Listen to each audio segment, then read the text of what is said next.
Hello everyone, आप लोग कैसे हैं। उम्मीद करता हूं कि आप लोग बहुत खुश होंगे और मज़े से पढ़ाई कर रहे होंगे।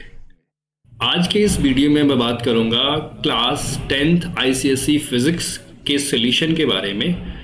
और इससे पहले वाली वीडियो में मैंने क्लास 9th की फिज़िक्स के सॉल्यूशन के बारे में बात किया था, जिसमें मैंने सेलिना पब्लिशर्स के चैप्टर नंबर 1 के तीनों यूनिट्स के सारे न्यूमेरिकल्स और एमसीक्यूज कवर करा दिए हैं। और आप लोग जा करके सिंसियर एजुकेशन के यूट्यूब चैनल पर आप जा करके प्लेलिस्ट में सर्च कर सकते हो और अपनी क्वेरीज को सॉल्व कर सकते हो।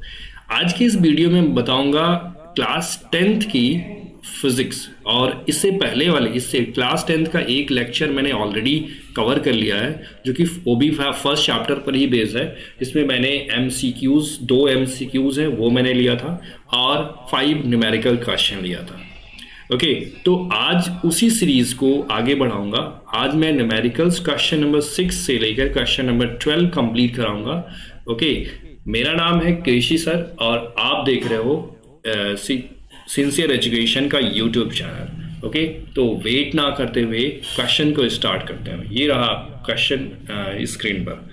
क्वेश्चन नंबर 1 है आज की इस लेक्चर का। आज के इस लेक्चर का क्वेश्चन नंबर 1 है, कह the figure shows 2 forces each of magnitude 10 Newton acting at the point A पर एक्ट हो रहा and at the point B at a separation of 50 centimeter in opposite direction. These two forces are acting in the opposite direction at point A and B respectively. Okay, calculate the resultant moment of two force about the point A, about the point B and O situated exactly at the middle of the two forces. तो firstly आपको बताना है कि moment of the force two forces about the point A, point A के about moment of force. आपको पता है moment of force का जो फॉर्मूला होता है वो क्या होता है, आपको पता है कि force into perpendicular distance of line of action of the force from the point. Okay, so आपको अब मोमेंट ऑफ फोर्स को हम टॉर्क टाउ से रिप्रेजेंट करते हैं। वैसे आप रिप्रेजेंटेशन कोई भी कर सकते हो, है ना। अभी शायद आपकी बुक में टाउ से रिप्रेजेंट, क्योंकि 11th-12th में आपको टाउ से रिप्रेजेंटेशन होगा। टाउ का सिंबल कुछ ऐसा दिखता है आपको, है ना, ये टाउ का रिप्रेजेंटेशन। तो मोमेंट ऑफ फोर्स को आप बोल सकते हो टाउ। सो टाउ कितना हो गया, tau is equal to force into perpendicular distance of line of action of the force about the point. अब पॉइंट ए के अबाउट कैलकुलेट करना है सभी फोर्सेस का, सभी फोर्सेस के जो भी 2 फोर्सेस लग रहे हैं उनका नेट टॉर्क बताना है। तो आप मुझे बताओ पॉइंट ए के अबाउट टॉर्क कितना आएगा। तो पॉइंट ए के अबाउट फोर्स पहला, अगर जो हम फर्स्ट फोर्स देखें, फर्स्ट फोर्स तो इसी पॉइंट से पास हो रहा है। इसका मतलब इस फोर्स का, आपको पता है इस फोर्स का टॉर्क इस पॉइंट के अबाउट, आप मुझे बताओ इस पॉइंट से इसी फोर्स की लाइन ऑफ एक्शन की परपेंडिकुलर, अगर जो पॉइंट यहां पर होता है तो हम परपेंडिकुलर डिस्टेंस इतना बोलते हैं, लेकिन पॉइंट अगर जो यहां है तो इतना बोलेंगे। लेकिन अगर जो पॉइंट इसी पर लाई कर रहा है तो perpendicular distance of line of action क्या होगा, 0 होगा। ओके, अब हम करेंगे दूसरा फोर्स, जो सेकेंड फोर्स है 10 न्यूटन, वो क्या, उसका फोर्स आप देखो, इसका जो इस फोर्स का इस पॉइंट के अबाउट परपेंडिकुलर डिस्टेंस कितना है, 50 सेंटीमीटर। आप नोटिस कर सकते हो यहां से। तो फोर्स इनटू परपेंडिकुलर डिस्टेंस। अब आप ये 50 सेंटीमीटर गिवन है, तो 50 सेंटीमीटर में है तो इसको मीटर में कन्वर्ट करने के लिए क्या करोगे, 100 से डिवाइड कर लोगे। तो यहां से टॉर्क अबाउट पॉइंट ए कितना आ जाएगा, 10 जा and 0 0 cancel, 5 newton metre. Okay, torque कितना आ गया, पॉइंट ए के अबाउट कितना आ गया, 5 न्यूटन मीटर। अब बी पॉइंट के अबाउट हम कैलकुलेट करते हैं, torque about point B point. अच्छा, ये टॉर्क का डायरेक्शन कैसा होगा, अब आप देखो ये टॉर्क कैसा होगा। आप ये फोर्स, केवल एक फोर्स का टॉर्क आ रहा, तो ये फोर्स इस पर्टिकुलर पॉइंट के अबाउट कुछ ऐसा इफेक्ट डालेगा, मतलब क्लॉकवाइज टॉर्क, है ना। टॉर्क कैसा आ रहा है, क्लॉकवाइज टॉर्क कैसा आ रहा है, क्लॉकवाइज टॉर्क आएगा। इसके अबाउट पॉइंट ए के अबाउट टॉर्क कैसा होगा, क्लॉकवाइज। अब बी पॉइंट के अबाउट जो आपका पहला फोर्स है 10 न्यूटन, जो ए पॉइंट पर एक्ट हो रहा है, उस फोर्स का बी पॉइंट से 10 न्यूटन जो फर्स्ट फोर्स है उसकी लाइन ऑफ एक्शन की परपेंडिकुलर डिस्टेंस कितनी है 50 सेंटीमीटर। तो मीटर में कितना आ जाएगा 50/100 प्लस। अब आपको बताओ बी पॉइंट पर जो फोर्स लगा हुआ 10 न्यूटन। अब जिस पॉइंट के अबाउट कैलकुलेट करना है उस पॉइंट से ही क्या हो रहा है फोर्स पास हो रहा है, तो इसकी परपेंडिकुलर डिस्टेंस तो 0 हो जाएगी। तो इस पॉइंट के अबाउट भी टॉर्क आप कैलकुलेट करोगे तो 5 न्यूटन मीटर ही आएगा। अब थर्ड कह रहे हैं कि पॉइंट ओ के अबाउट टॉर्क कितना आएगा, पॉइंट ओ। अच्छा, इसका डायरेक्शन कैसा होगा, इसका भी डायरेक्शन क्या आएगा आप नोटिस करो तो ये कैसा होगा, इसके अबाउट कुछ ऐसा मोशन, मतलब क्लॉकवाइज टॉर्क बनाएगा। कैसा टॉर्क बनाएगा, क्लॉकवाइज टॉर्क आएगा। अब हम ओ पॉइंट के अबाउट देखते हैं। तो ओ पॉइंट के अबाउट फर्स्ट फोर्स की परपेंडिकुलर डिस्टेंस कितनी होगी 25 सेंटीमीटर या 0.25 मीटर, और सेकेंड फोर्स की जो डिस्टेंस होगी वो कितनी होगी 0.25 मीटर। तो टॉर्क अबाउट पॉइंट ओ कितना आ जाएगा, आप देखोगे दोनों ही फोर्स कैसे हैं, क्लॉकवाइज टॉर्क प्रोड्यूस करेंगे। आप नोटिस कर सकते हो इसको, है ना, 10 × 0.5 10 × 0. अब दोनों क्लॉकवाइज टॉर्क है इसीलिए हमने प्लस कर लिया। तो कितना आ जाएगा 2.5 प्लस 2.5 कितना हो गया 5 न्यूटन मीटर, 5 न्यूटन मीटर। तो आपको देखो टॉर्क सभी केस में ए पॉइंट के अबाउट, बी पॉइंट के अबाउट, ओ पॉइंट के अबाउट, सभी के अबाउट सेम है। ऐसा इसलिए हो रहा है क्योंकि ये क्या है, दो equal opposite and non collinear forces form couple का फॉर्मेशन करते हैं। और कपल का टॉर्क जो होता है या कपल का मोमेंट ऑफ कपल क्या होता है, इंडिपेंडेंट ऑफ पॉइंट, है ना, इंडिपेंडेंट ऑफ पॉइंट जिसके अबाउट आपको टॉर्क कैलकुलेट करना, किसी की अबाउट आप कैलकुलेट करोगे। टॉर्क की वैल्यू क्या होती है, कोई एक force into perpendicular distance between them, है ना। तो ये टॉर्क आता है। तो आपने पढ़ा होगा मोमेंट ऑफ कपल के बारे में। ओके, तो आज की इस लेक्चर का सेकंड क्वेश्चन है, that is question number 7। Question number 7 में बोला गया है, कह रहे a steering wheel of diameter 0.5 metre is rotated anti clockwise. एक स्टीयरिंग व्हील है जिसका डायमीटर कितना है 0.5 मीटर है, क्या है, जिसका डायमीटर कितना है 0.5 मीटर है, स्टीयरिंग व्हील है ना, क्या है स्टीयरिंग व्हील आप लोग जानते नहीं, कार में जो आप ड्राइवर जो व्हील जो आप जिससे गाड़ी को चलाया जाता है ना, वो स्टीयरिंग व्हील होता है, 0.5 मीटर डायमीटर का है। कह रहे हैं कि इज रोटेटेड एंटी क्लॉकवाइज, है ना, इसको क्या कर रहा है एंटी क्लॉकवाइज रोटेट कर रहा है, मतलब किस डायरेक्शन में, ऐसे रोटेट कर रहे हैं, है ना, ये वाला रोटेशन हो रहा है। Okay, forces by applying 2 forces each of magnitude 5 Newton. अब 2 फोर्सेस अप्लाई कर रहे हो, एक फोर्स कुछ ऐसा लगेगा, है ना, और एक फोर्स आपको पता होना चाहिए, एक आप अगर जो आपने नोटिस किया हो कि आपके पापा या आपके ब्रदर जब आप कार चलाते हैं तो एक हाथ को अगर जो फॉरवर्ड डायरेक्शन में ले जाते हैं, दूसरे हाथ को क्या करते हैं बैकवर्ड डायरेक्शन में ले जाते हैं। तो एक फोर्स क्या, दोनों force equal opposite but non collinear होंगे, so they will form couple, है ना। एंड यहाँ पर आपसे I think moment of couple ही पूछा गया होगा, हाँ मोमेंट ऑफ कपल ही पूछा गया। कह रहे हैं draw a diagram to show the application of forces. So this is the diagram, this is the steering wheel,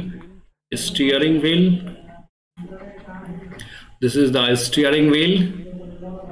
okay, अब क्वेश्चन में ये डायमीटर गिवन है, डायमीटर इज 0.5 मीटर। कह रहे हैं मोमेंट ऑफ कपल। अब आपको अभी इससे पहले एग्जाम्पल में हमने क्या कराया था, मोमेंट ऑफ कपल वो भी था, तो इसका फॉर्मूला डायरेक्टली आपको क्या करना है, कोई एक फोर्स, एनी फोर्स ले लो, कोई फोर्स ले लो इसमें से, into perpendicular distance between these 2 forces, है ना। परपेंडिकुलर डिस्टेंस कितना है इनके बीच में, आप नोटिस करो तो इनके बीच में परपेंडिकुलर डिस्टेंस कितना है, d है।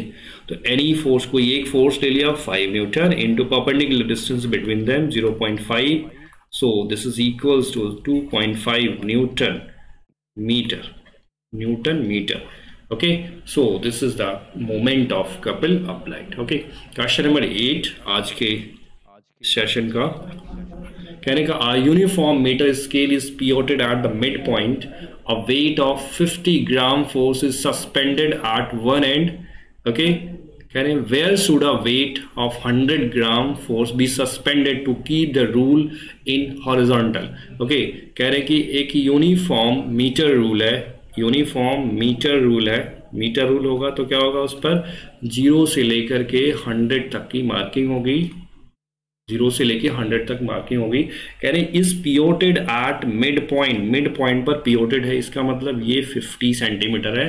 कह रहे a weight of 50 gram force is suspended at one end of it, किसी एक एंड पर क्या कर रहे हैं, क्या कर रहे हैं, 50 ग्राम फोर्स का वेट सस्पेंड कर दे रहे हैं। ओके, कह रहे हैं कि where should a weight of 100 gram force be suspended to keep the rule horizontal. Okay, तो लेट्स से हमने क्या किया, हमने यहाँ पर 100 किलोग्राम का, क्योंकि अगर जी इधर करोगे तो ये रूल कभी हॉरिजॉन्टल नहीं हो पाएगा, सो आपको क्या रखना पड़ेगा, आपको राइट साइड में ही आपको क्या करना पड़ेगा, वेट को सस्पेंड करना पड़ेगा। 100 ग्राम फोर्स को मान लो यहाँ पियोड से हमने क्या किया, x मीटर के डिस्टेंस पर क्या किया, x सेंटीमीटर की डिस्टेंस पर क्या कर दिया, पियोट कर दिया। ओके, तो आपको पता है ये डिस्टेंस पूरी कितनी है, 50 सेंटीमीटर। ओके, तो आपको पता होना चाहिए ये रूल हॉरिजॉन्टल रहने का मतलब है कि this rule must be horizontal. तो आप कह सकते हो clockwise movement must be equal to anti clockwise movement. Clockwise movement कहां पर कौन प्रोड्यूस करेगा, देखो दिस फोर्स जो 100 ग्राम फोर्स है पियोट के अबाउट क्या करेगा, क्लॉकवाइज मूवमेंट प्रोड्यूस करेगा 100 gram force into x, okay, is equal to second force, this force 50 gram force will produce anti clockwise movement, और ये क्या करेगा, क्लॉकवाइज मूवमेंट। तो एंटी क्लॉकवाइज मूवमेंट कितना होगा, 50 ग्राम फोर्स इंटू 50। ओके, तो यहां पर आप देखो 50 ग्राम फोर्स 200 ग्राम फोर्स हो जाएगा, तो x की वैल्यू कितनी हो जाएगी, 50/2, that is equals to 25 centimetre. So कहने का मतलब मिडिल पॉइंट से 25 सेंटीमीटर पर एनी आप कह सकते हो दैट इज आप बोल सकते हो 50 centimetre plus 25 centimetre, that is equals to 75 centimetre mark पर आपको क्या करना पड़ेगा, 100 ग्राम फोर्स का जो वेट है उसको सस्पेंड करना पड़ेगा। ओके, बस समझ में आई बात। At a distance 25 centimetre from the other and, या अदर एंड बोलो या प्योट से बोलो या फिर फ्रॉम वन एंड, है ना, या फिर फ्रॉम द लेफ्ट हैंड, ये आप कह सकते हो from the left and. Okay, आपकी बुक में गिवन है आंसर 25 सेंटीमीटर, तो 25 सेंटीमीटर हमने कहां से कैलकुलेट किया, पियोट से, है ना, बट बुक में आंसर दिया है फ्रॉम अदर एंड, दूसरे एंड से, है ना, दूसरे एंड से। तो आप देखो ये टोटल 50 है, अगर ये टोटल 50 है तो अदर एंड से डिस्टेंस कितनी हो जाएगी, और आपने इसको 25 निकाला तो ये कितना हो जाएगा, ये डिस्टेंस कितना हो जाएगा, 25 सेंटीमीटर। सो अदर एंड से भी डिस्टेंस कितना आएगा, 25 सेंटीमीटर, या फिर लेफ्ट हैंड से कितना हो जाएगा, 75 सेंटीमीटर। आप एग्जाम में कोई भी आंसर करके आओगे बट आपको वहां पर मेंशन करना पड़ेगा ये x की वैल्यू आई कहां से। Okay, so question number 9 screen पर आपको दिख रहा है, कह रहे हैं a uniform metre rule balance horizontal on a knife face placed at the 58 centimetre mark. एक यूनिफॉर्म मीटर स्केल है, ये क्या कर रहे हैं, ये जो है लेट्स से 0 है, this is 100 centimetre, this is 100 centimetre, और हमने कहा यहाँ पर क्या है 58 सेंटीमीटर पर कह रहे हैं कि knife is placed at the 85 centimetre. Okay, यहाँ पर ये क्या है 58 सेंटीमीटर मार्क पर, ये जो पियोट बना हुआ है आप कह सकते हो पियोट है ना, कह रहे कि when a weight of 20 gram force is suspended from one and.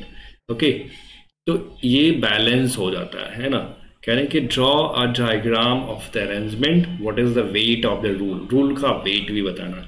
तो आपको पता है रूल का जो वेट होगा वो कहाँ एक्ट होगा, सेंटर पर, क्योंकि ये रॉड, ये मीटर रूल कैसा है, यूनिफॉर्म रूल है, तो यूनिफॉर्म रूल है तो इसका वेट सेंटर पर एक्ट होगा। ओके, सेंटर पर एक्ट होने का मतलब मिड पॉइंट ये होगा, है ना, मीटर रूल का ये मिड पॉइंट होगा। ओके, ये क्या है, मिड पॉइंट है।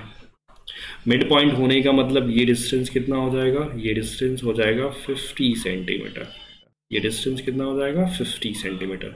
और यहाँ से यहाँ तक की डिस्टेंस कितनी हो जाएगी, यहाँ से यहाँ तक की डिस्टेंस हो जाएगी आपके पास 8 सेंटीमीटर। क्या हो जाएगा, 8 सेंटीमीटर डिस्टेंस। और ये डिस्टेंस कितना हो जाएगा, ये डिस्टेंस हो जाएगा आपके पास, ये डिस्टेंस हो जाएगा 42 सेंटीमीटर।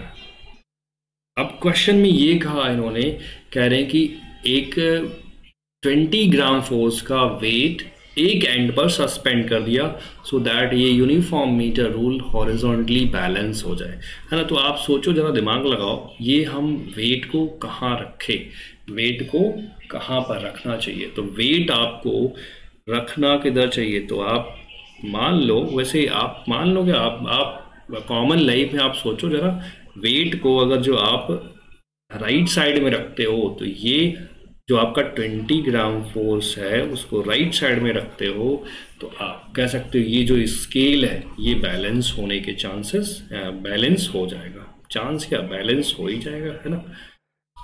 ठीक है, ये हमारे पास ये बैलेंस हो जाएगा। तो अब हमें क्या करना, कह रहे हैं कि इस ये तो पहला पार्ट हो गया, है ना। स्कीमेटिक डायग्राम क्या होगा, सेकेंड पार्ट में इन्होंने पूछा है कि what is the weight of the rule, rule का वेट क्या होगा, है ना। हमने वेट एज्यूम के लिए, let the weight of the rule भी कैपिटल W। तो आप क्या करो, इस पियोट के अबाउट क्या करो, आपको पता है कि ये जो मीटर रूल है क्या है, बैलेंस है। इसका मतलब क्लॉकवाइज मूवमेंट क्या होगा, क्लॉकवाइज मूवमेंट अबाउट पियोट, है ना, is equal to anti clockwise movement about the pivot, है ना, इक्वल होगा। सो क्लॉकवाइज मूवमेंट कितना आ जाएगा, 20 ग्राम फोर्स इनटू 42। ओके, और आपके पास W कितना है, देखो ये क्या होगा, ये कैसा होगा, ये आपके पास क्लॉकवाइज मूवमेंट प्रोड्यूस करेगा, और जो वेट होगा मीटर रूल का वो एंटी क्लॉकवाइज मूवमेंट को प्रोड्यूस करेगा। तो अबाउट द पियोट क्या हो जाएगा, इंटू 8 हो जाएगा। तो यहाँ 4 2 जा 8, 4 5 जा एंड 2 1 जा 2, 2 जा 4, 2 1 जा, तो W की वैल्यू कितनी आ जाएगी, W की वैल्यू हो जाएगी 5 1 जा 5, 5 2 जा 10, तो W की वैल्यू आ जाएगी 105 ग्राम फोर्स। तो कह सकते हैं rule weight of the rule क्या हो जाएगा, 105 ग्राम फोर्स के इक्वल आ जाएगा। ओके, क्वेश्चन नंबर 10 है, स्क्रीन पर आपको दिख रहा है कि the diagram below shows a uniform bar supported at the middle point. This is the middle point. Okay, अब इन्होंने कहा कि a weight of 40 gram force is placed at a distance of 40 centimeter to the left of the point O। point O के left side में 40 gram force 40 centimetre पर रखा गया। यानी how can you balance the bar with a weight of 80 gram force. तो आप 80 gram force को आप ऐसा करो कि मान लो let the 80 gram force weight is kept at a distance of x centimetre from the pivot से क्या रखा आपने, इसको x सेंटीमीटर डिस्टेंस पर रख दिया। ओके, तो अब आपको कह रहे हैं कि ये बैलेंस करना है, तो बैलेंस हो, जैसे ही आपने 80 ग्राम फोर्स रखा x सेंटीमीटर पर तो ये बैलेंस हो जाएगा। तो आप यहां पर भी क्या लगाओ, anti clockwise movement is equal to clockwise movement about the pivot. तो आपको कह सकते हो यहाँ पर ये जो वेट कहाँ लगेगा, डाउनवर्ड डायरेक्शन में, यहाँ पर वेट डाउनवर्ड डायरेक्शन में। तो आप मुझे बताओ ये जो आपका 40 ग्राम फोर्स आएगा इसका मोमेंट एंटी क्लॉकवाइज होगा, कुछ ऐसा दिखेगा, है ना, पियोट के अबाउट, और इसका मोमेंट ऐसा दिखेगा क्लॉकवाइज, है ना। तो 40 इंटू आप यहाँ से पियोट से इसकी डिस्टेंस कितनी है, 40 centimetre, is equal to clockwise moment कितना हो जाएगा 80 ग्राम फोर्स इनटू इसकी डिस्टेंस पी और से कितनी है x है। सो यहां से मिला आपको x equal to 40 into 40 upon 80 क्या हो जाएगा 42 जा 220 जा। तो x की वैल्यू कितनी हो जाएगी 20 सेंटीमीटर। तो कहने का मतलब 80 ग्राम फोर्स को अगर जो प्योर्ट से राइट साइड में 20 सेंटीमीटर पर रखते हैं तो ये जो आपका जो भी यूनिफॉर्म बार है वो क्या हो जाएगा बैलेंस हो जाएगा। Okay okay 20 centimetre to the right of the point O. Okay question number 11 है। क्वेश्चन नंबर 11 कह रहे हैं the figure shows a uniform metre rule placed at on a fulcrum at its mid point O and having a weight 40 gram force at the 10 centimeter mark and a weight of 20 gram force at 9 centimeter 90 centimeter 9 नहीं है 90 centimeter mark है। okay this is 90 centimeter mark, this is 90 centimeter mark। कह रहे is the meter rule in equilibrium, if not how will the rule turn, है ना। जो rule होगा वो टर्न कैसे करेगा, है ना, क्लॉकवाइज या एंटी क्लॉकवाइज ये बताना है ना। तो आपको देखना पहले तो यहाँ पर पीओट के अबाउट हमें देखना है नेट टॉर्क कितना होगा, total moment of force about पीओट। अगर जो जीरो आ गया तो आप बोलोगे जो मीटर रूल है, या फिर ऐसा कैलकुलेट कर लो जो लेफ्ट एंटी क्लॉकवाइज मूवमेंट है और क्लॉकवाइज मूवमेंट क्या इक्वल आया। अगर जो इक्वल आया तो भी आप बोल सकते हो इक्विलिब्रियम में, अदरवाइज इक्वल नहीं। तो आप दोनों तरीका यूज कर सकते हो। मैं कर रहा हूं कि total movement of force about point O मैं कैलकुलेट कर रहा हूं। आपको पता है ये क्या होगा, डाउनवर्ड डायरेक्शन में लगेगा 40 ग्राम फोर्स, और ये भी कहाँ लगेगा डाउनवर्ड डायरेक्शन में 20 ग्राम फोर्स। तो इसको हम देखते हैं 40 gram force into 40 gram force into, अब आपको ये डिस्टेंस कितना है 10 से लेकर के 50 तक, दैट इज 40 सेंटीमीटर, है ना। ये कैसा टॉर्क आएगा, ये कैसा मोमेंट आएगा एंटी क्लॉकवाइज, और एंटी क्लॉकवाइज मोमेंट पॉजिटिव होता है, ठीक है। और ये कैसा मोमेंट प्रोड्यूस करेगा, ये प्योर्ट के अबाउट क्लॉकवाइज मोमेंट प्रोड्यूस करेगा। तो 20 ग्राम फोर्स इंटू, और ये डिस्टेंस होगा 50 से लेकर के 90 तक, दैट इज 40 सेंटीमीटर। यहाँ पर भी 40 है, तो आप यहाँ पर ये क्लॉकवाइज है तो नेगेटिव होगा, ये आ जाएगा 160 या फिर 1600 माइनस 800 क्या हो जाएगा 800 ग्राम फोर्स सेंटीमीटर, क्योंकि ये जो वैल्यू गिवन है वो किस में गिवन है सेंटीमीटर में। तो ग्राम फोर्स सेंटीमीटर में ये टोटल मोमेंट, मतलब ये क्या रहा पॉजिटिव आ रहा। पॉजिटिव आने का मतलब जो टोटल टॉर्क है वो कैसा होगा एंटी क्लॉकवाइज होगा। मतलब ये जो रूल है इज नॉट इन इक्विलिब्रियम, जो रूल है आपके पास वो कैसा है इक्विलिब्रियम में नहीं है। ओके ओके तो आप बोलोगे know the rule is not in equilibrium, know the rule is not in equilibrium, rule is not in equilibrium. Equilibrium rule क्या है इक्विलिब्रियम में नहीं है, है ना। तो अब कह रहे हैं कि if not how will the rule turn, तो आप बोलोगे rule will turn in the anti clockwise direction.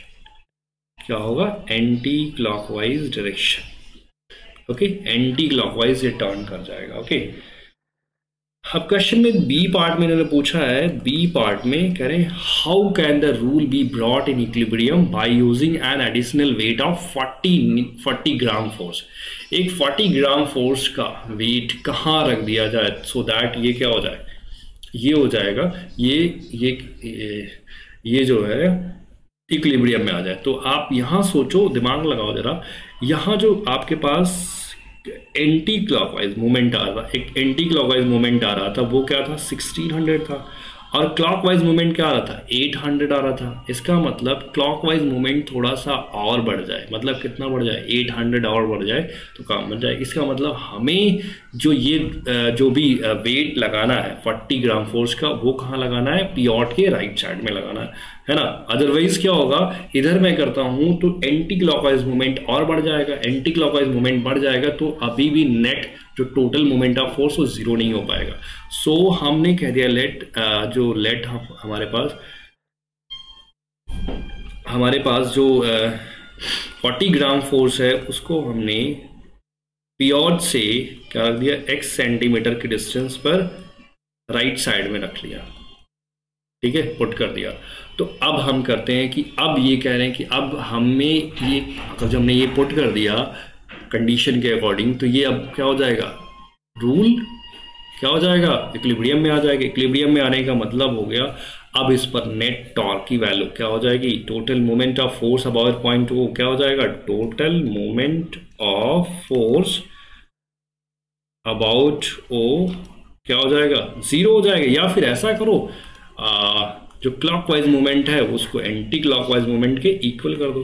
तो anti clockwise movement is equal to clockwise movement, anti clockwise movement is equal to clockwise movement.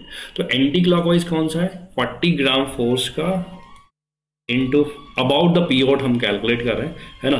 अब यहां पर clockwise movement किसका आएगा, 40 gram force का एक तो आएगा, इनटू एक्स करोगे, और 20 ग्राम फोर्स का आएगा इनटू 40 करोगे, है ना।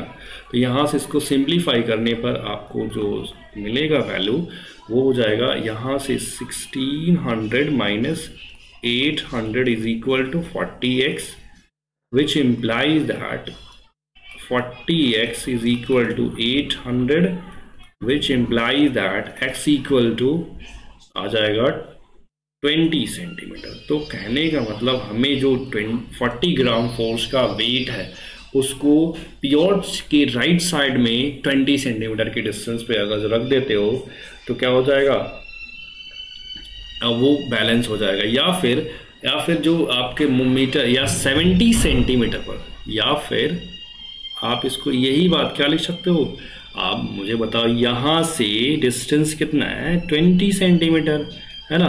20 सेंटीमीटर कहाँ पर आएगा, यहाँ से 50 प्लस 20 दैट इज 70 मार्क्स, है ना, 70 सेंटीमीटर मार्क पर, या फिर जो आपका 70 सेंटीमीटर मार्क, है ना। आपको आंसर यहाँ थोड़ा सा मैं क्लियरली लिख देता हूँ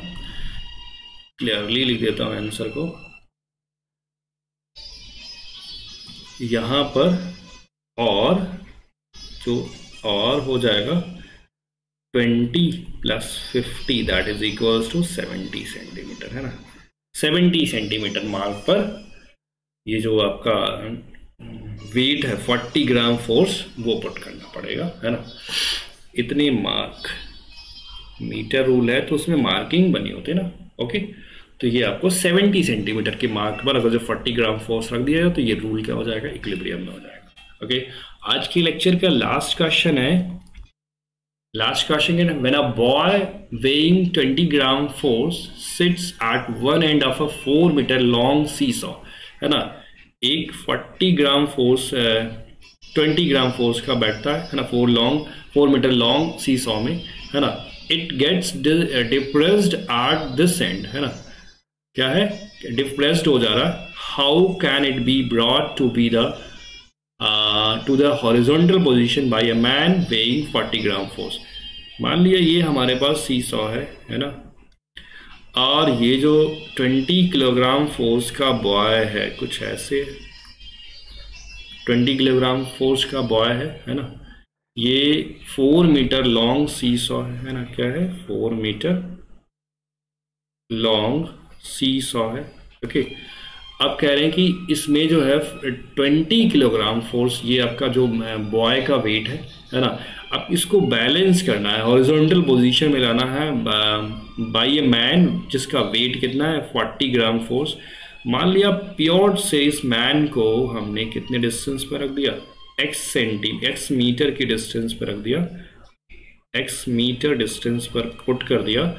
ये कौन 40 किलोग्राम फोर्स के मैन को, है ना, ये क्या है, मैन है, ये बॉय है। तो ये जो आपका जो भी सीसॉ है ये बैलेंस हो जाता है या हॉरिजॉन्टल पोजीशन में आ जाता है ना। तो आपको ये चीज़ पता होना चाहिए, जो ये पियोट होता है सीसॉ में वो मिड पॉइंट पर होता है ना। तो ये मिड पॉइंट पर अगर जो है तो ये डिस्टेंस कितनी हो जाएगी, बॉय की डिस्टेंस पियोट से कितनी हो जाएगी, 2 मीटर हो जाएगी, है ना। तो अब हमें यहाँ पर क्या करना होगा, अगर जो ये हॉरिजॉन्टल पोजीशन में लाना है तो anti clockwise moment is equal to clockwise moment के इक्वल आएगा, क्लॉकवाइज मोमेंट के इक्वल आएगा। सो एंटी क्लॉकवाइज मोमेंट कौन सा फोर्स प्रोड्यूस करेगा, ये एंटी क्लॉकवाइज मोमेंट प्रोड्यूस करेगा किसके अबाउट द पियोट। लेट ये क्या है आपका पियोट, है ना, ऐसा है ना। ये pivot 40 kilogram force into x metre is equal to clockwise moment. अब किसका क्लॉकवाइज मोमेंट आएगा, इसका पियोट के अबाउट क्लॉकवाइज मोमेंट आएगा, दैट इज 20 इंटू 2 मीटर। क्या हो जाएगा, कितना हो जाएगा, x की वैल्यू आ जाएगी 40/40, that is equals to 1 metre. तो जो मैन है जिसका वेट 40 किलोग्राम फोर्स है, अगर जो उसको पियोट से 1 मीटर डिस्टेंस पर लेफ्ट साइड में बैठ जाए तो ये जो आपका सीसॉ है वो बैलेंस हो जाएगा। ओके, सीसॉ क्या हो जाएगा, बैलेंस हो जाएगा। सेंटर से क्या होना चाहिए, सेंटर से 1 मीटर डिस्टेंस पर अगर जो बैठेगा तो पियोट क्या सीसॉ बैलेंस हो जाएगा, यानी हॉरिजॉन्टल पोजीशन में आ जाएगा। ओके, तो आज के लेक्चर का ये था लास्ट क्वेश्चन, और मिलते हैं अगली वीडियो में हम आपसे आपके नए प्रॉब्लम्स को यानी अगले क्वेश्चंस को लेकर के आते हैं। ओके, तब तक आप लोग पढ़ाई करिए और जय हिंद।